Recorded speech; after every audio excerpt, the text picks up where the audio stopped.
কথা বলে নিয়েছি এবং যেটা ঠিক করলাম সেটা হচ্ছে যদি এই ঘটনা কেউ করে থাকে টোটাল এনকোয়ারি অর্ডার দিলাম এবং 2 হচ্ছে তার বিরুদ্ধে অ্যাকশান নেওয়া হবে, সিসিটিভি ফুটেজও দেখা হবে এবং যে পরিবারের এই ঘটনা ঘটেছে তাদেরকে প্রয়োজনীয় ক্ষতিপূরণও দেওয়া হবে। যে মারা গেছে তাকে তো ফিরিয়ে পাওয়া যাবে না, কিন্তু যারা এই অপরাধটা করেছে তাদের বিরুদ্ধে যাতে বিচার পান আপনারা, তার জন্য এনকোয়ারি করে শাস্তি দেওয়া হবে। এবং অ্যাক্সিডেন্টটা যেটা রাস্তায় হয়েছে মর্মান্তিক, আমি আপনাদের পরিবারকে সমবেদনা জানাচ্ছি, কারণ মাত্র 35 বছর বয়স, এই এত কম বয়সে তার বাড়িতে কি কেউ আছে কাজ করে না? তো তার বউ কি কাজ করতে পারবে?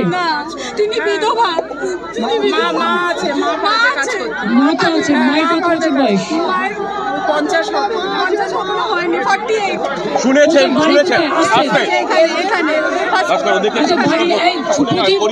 বাড়ির অ্যাড্রেসটা লিখে নাও আর বায়োডাটাটাও মার নিয়ে নাও।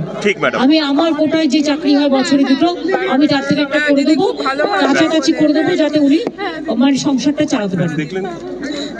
ঠিক আছে, আমি এটা করে দিচ্ছি। অন্যায়ের বিচার হবে, 2 হচ্ছে ক্ষতিপূরণ হবে, 3 হচ্ছে আমি আমার নিজের চিফ মিনিস্টারের কোটা থেকে আমার বছরে 2টো পাই, আমি সেখান থেকে 1 বছর 10,000 টাকা করে পাবে গ্রুপ ডি, আর 1 বছর বাদে পার্মানেন্ট চাকরি হয়ে যাবে। ঠিক আছে, মায়েরটা আমি করে দেবো। আপনি একটা কাজ করুন, ওনার মায়ের যে একটা বায়োডাটা লাগবে, বায়োডাটা মানে বুঝতে পারছেন তো, নাম, অ্যাড্রেস আর বয়স আর পড়াশোনা যদি করে, ঠিক আছে, না করলে কোনো অসুবিধে নেই, তাহলে লিখে দেবেন, লিখতে পারে পড়তে পারে, এইটুকু লিখেই হবে।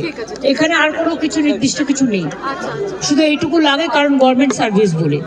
আমি আপনাদের সুপ্রতিভ আমাকে যখনই দেবে বায়োডাটা আমি করে দেবো। আমি 2 দিন টাইম নিচ্ছি, ও কালকে আপনাদের বাড়ি থেকে কালেক্ট করবে, কালেক্ট করে আপনারা মৃতদেহ সৎকার করে নিন, কালকে কালেক্ট করবে, ডিএমও আছে এখানে। 1 হচ্ছে এনকোয়ারি হবে, 2 হচ্ছে ক্ষতিপূরণ হবে, 3 হচ্ছে ওর মাকে আমি একটা চাকরি করে দিচ্ছি আমার নিজের কোটা থেকে। বায়োডাটাটা সুপ্রতিম আমার কাছে পৌঁছে দেবে, কালকের মধ্যে যদি সন্ধ্যাবেলা গৌতমদার হাতে পৌঁছে দেবে বলে রাখবো, তাহলে আমি পরশু দিনই অ্যাপয়েন্টমেন্ট লেটার একদম ম্যাডাম কাল পৌঁছে দেবো, ওদের বাড়িতে এসে পৌঁছে দেবে, কাল পৌঁছে যাবে ম্যাডাম।